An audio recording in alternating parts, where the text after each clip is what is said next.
ഉഗ്രസ്വരൂപിണിയായ ദേവി നമ്മുടെ രക്ഷകയായി കൊടുങ്ങല്ലൂരിൽ വാഴുന്നു. കൊടുങ്ങല്ലൂർ അമ്പലത്തിൽ വെളിച്ചപ്പാടില്ല, കോമരമാണുള്ളത് എന്ന് പറയപ്പെടുന്നു. എന്നാൽ വെളിച്ചപ്പാട് ഉണ്ടായിരുന്ന കാലം ഉണ്ടായിരുന്നു. വ്രതമെടുത്ത് മനഃശുദ്ധിയോടെ ദേവിയെ ഉപാസിക്കുന്ന ഭക്തന് മാത്രമേ വെളിച്ചപ്പാടാകാൻ കഴിയുമായിരുന്നുള്ളൂ. കുളിച്ചു വന്ന് നടവാതിലിൽ കൈവയ്ക്കുന്ന ഭക്തന്റെ ഉള്ളംകൈയിൽ ഒരു വസൂരി കാണും. അതായിരുന്നു വെളിച്ചപ്പാടാകാൻ ദേവി നൽകുന്ന ലക്ഷണം.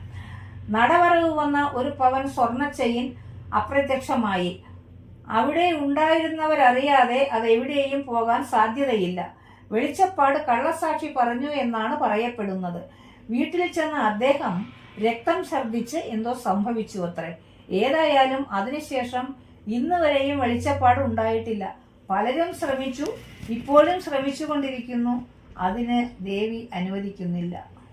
കൗതുകമെപ്പോഴും നിൻ കഥ ചൊല്ലുവാൻ ചേതസിൽ നിത്യവും വർത്തിക്കണേ.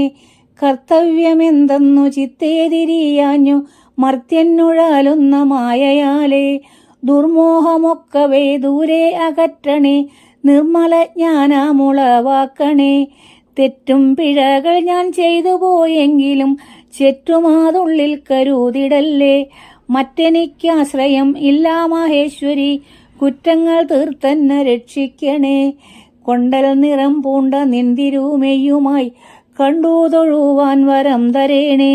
ദുർഗേ ഭഗവതി ഗൗരി മഹേശ്വരി, ഭക്തപ്രിയേ ദേവി കൈതൊഴുന്നേൻ.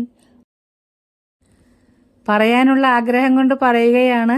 എല്ലാവരും സബ്സ്ക്രൈബ് ചെയ്യുമെന്ന് പ്രതീക്ഷിക്കുന്നു.